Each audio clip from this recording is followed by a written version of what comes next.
When you talk about the language of money, what do you mean? I mean understanding the nuts and bolts of money. So just the same way that we all learn how to drive. We learn the rules of the road, when to use our turn signals. Most of us do not have even the equivalent knowledge of money. For example, the basic language of money would be, what percentage of your income are you saving and why? What percentage are you investing and why? When will you have $100,000 or $500,000 or $1 million? And what will that money get you? What does it get you specifically? This is the basic language of money. You've got to know your key 4-6 numbers in your life. Not many, just a few.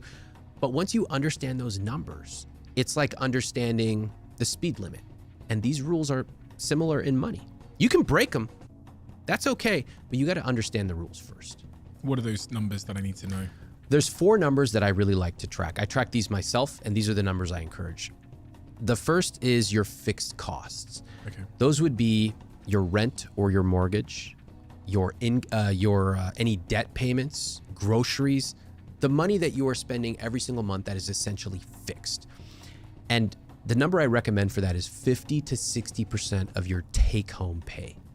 So that would be, if you're spending 50 to 60% of what you make, what you take home on your rent, your groceries, any debt payments, your car, you're in good shape, okay? The next one is your savings.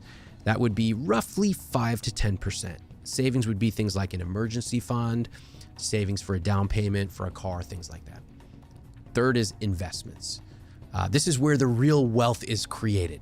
And for this, 5 to 10% of take home is fine. Of course, the more you put in, the more you're gonna have. And then the fourth category, the one I love the most, is called guilt-free spending. This is going out for cocktails in New York.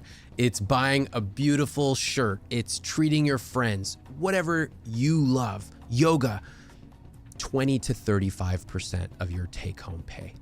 So if you're watching or you're listening to this, just take 15 minutes, back of the napkin, jot down your approximate numbers. You don't even have to get them perfect. And you will be able to benchmark how you are spending compared to those numbers. Those numbers tell me a lot. If you just show me those 4 numbers of your spending, I can tell so much. I can tell what you love spending on. I can tell what you don't. I can tell what your priorities are. And I can also tell where you are out of alignment. So I'll give you an example. When I ask people, what is your rich life? One of the common answers they say is, I want to do what I want, when I want. I go, oh God, not this answer again. I hear it every day. I go, wow, that's so interesting. So what do you want? They go, most people have never thought beyond a trite answer. So then the next answer I often get is freedom. I want freedom. I go, great, that sounds good. What is freedom? I want to do what I want, when I want. I look at their numbers and I see a huge payment that they're making to a 30-year mortgage. I see debt payments. I see car payments. And I go, now this is interesting. You want freedom, but you have essentially anchored yourself down to not be able to travel or to pivot or to move. How can those two be? How can you reconcile those two? And that dissonance is actually a fascinating moment. I love when we experience dissonance. We all do. I say that I want to work out more, but I don't work out more. Why? And what you'll discover is people often, they simply have never thought about it. What our rich life is, these generic phrases, freedom, flexibility, it's just words. What I really want somebody to say, I want them to go a lot deeper, is to say, I want to be able to travel for 6 weeks a year. I want to go to London. I want to go to New Delhi. That's a good start. If we get even more specific, they tell me what seat on the airline they're sitting on. They tell me where they're eating. They tell me who they're bringing with them. But to simply say, I want freedom, is so vague that when I look at your numbers, there's often a huge incongruity with how you're spending versus what you claim your rich life is. Why do you think most people don't ever reach financial freedom in their lives? Do you think it's a psychology thing, a mindset thing? Obviously, let's take, the very practical elements out of the equation. So, severe hardship, poverty, all of those kinds of things. Yeah. But people that are in that sort of middle layer that are comfortable, why do Why do some of those people never really reach a point of financial freedom? I think humans defer to the paths they've seen before them. I think so often we follow in our father's or our mother's footsteps. And that's why I think the internet's really powerful, is you have an opportunity to now choose the family footsteps you want to follow into. So one, I used to think it was just a knowledge gap, but then I went to this event and I was talking to my friend about it, and she said that the facilitators did something really cool. It was a group of women, imagine like 40 women in a room, right? And they're there to talk about finances. And in this room, they said, okay, everybody close your eyes. And I want you to picture money. Picture money right now. And then I want you to turn your body into the shape you feel when you hear the word money, right? And so 30 women, all eyes closed, they take whatever shape. And she goes, now open your eyes and look around. And, my friend was explaining to me how most people in the room were like fetal position. They were like they were like really close, somewhere on the ground, some were covering their eyes. So in a room of 30 relatively successful women, their reaction was like attack, shame, guilt for money. And she was like, she was standing there with her arms open wide, like, give me the money. And when I think about my relationship with money, it's the same thing. I'm like, if I think about money, I'm like, yeah, it's over here. Like my hands are up, like I am here for it. But most people have this weird emotional attachment to money. And so I used to think that people on the internet, I like Tony Robbins, but like Tony Robbins or whatever, who do a lot of the motivational stuff, I kind of didn't get it. I'm like, just give me the tactics, skip the other thing. And then I realized that most people have really bad stories that they tell themselves about money. And you could tell, it'd be interesting, your next speech, you could try it. I tried it at one of mine, same thing. Men and women holding each other like they're being beaten when somebody talks about money. The average human feels that way. And so I think it all comes down to what we believe, which is hard for somebody in finance like me to say, Typically I would think, well, if you knew what to do, you could just do it. But that's not the case. It's you have to believe that you can do it. And the only way I can figure out to get more people to believe that they can do it is to show more people who are super normal or in fact below average doing the damn thing. But if I had the answer to that, that'd be the $1 million question. I read a stat in the US that only 1 in 10 people dies wealthy in the US, that most people die broke and young. And I thought that was fascinating because we're at economic high times, like lower poverty levels than ever before. But still, most people die at least without extra cash to pass on to the next generation. Why do you think people don't reach financial freedom? Or most people die without a lot of cash? I think, obviously, it's a very complex topic, but I think I really resonate with the emotional, psychological side of things that you described. It's the same reason why most people don't go to the gym or eat healthy. Yeah. Money is inherently emotional. When I had no money, I was reckless with money. Right. All the gambling shops are in the areas where people don't have money.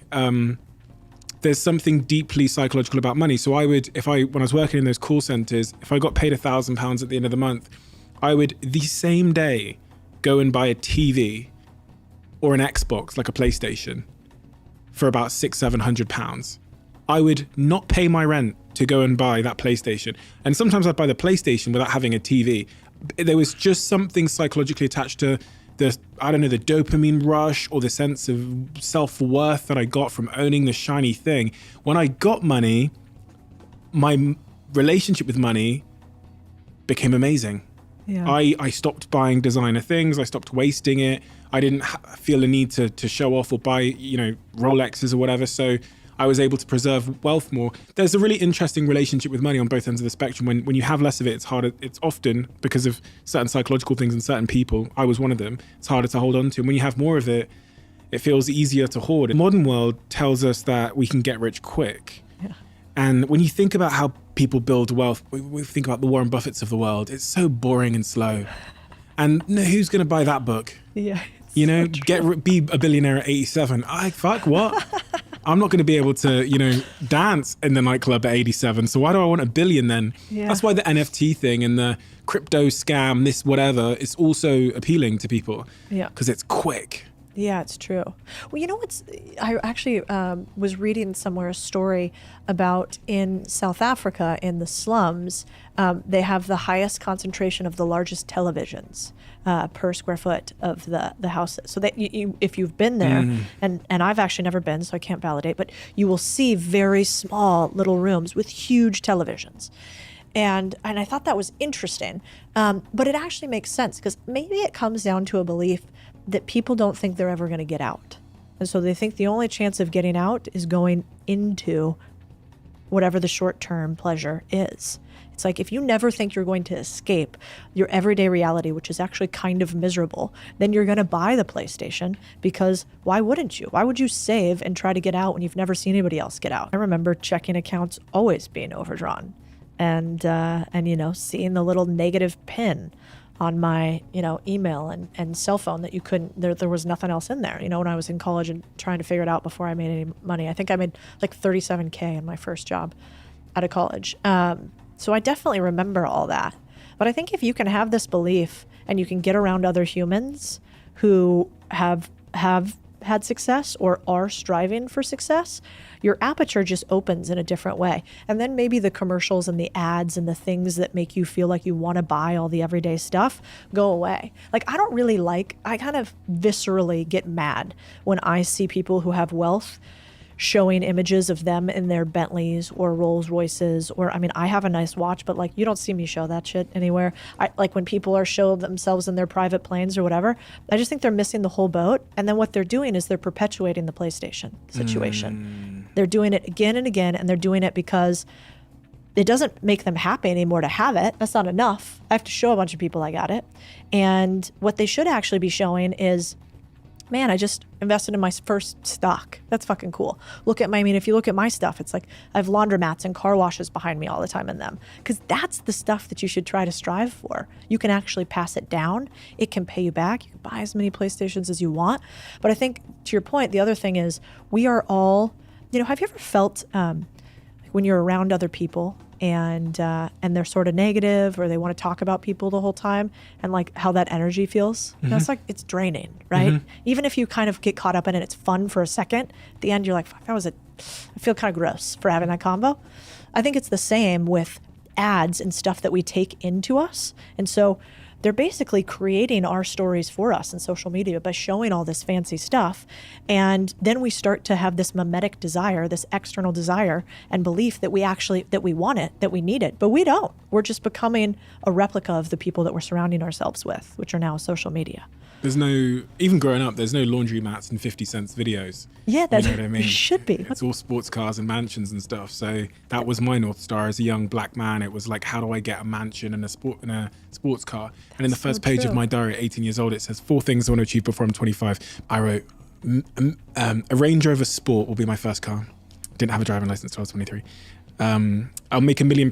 I'll work on my body image and I'll get a girlfriend. Those were my 4 goals in life. And they were totally influenced by the outside world. I just hardcore reject there is a right way to do things. I read that you said, if there's one skill you have, it's making offers.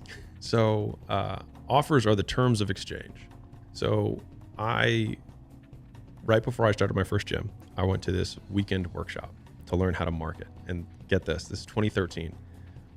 It was on Facebook ads. And so I got lucky. So I learned how to run Facebook ads in 2013, 2 weeks before I started my gym. This is when you're getting penny clicks and you could put a girl with a bikini and say weight loss, click here, and it would run. And so at this thing, the guy was like a gym marketing dude. And he said, do you want to know the secret to sales? Because he could see I was way over my head. All the other guys there were gym owners except for me. And I was like, yeah, because at that point, had never sold anything. I didn't even know the word sales was a thing. That's how out of it I was. And so he pulled me over the side and he asked me that question. I pulled my notebook out to learn the secret to sales as though it was one line. And it kind of was.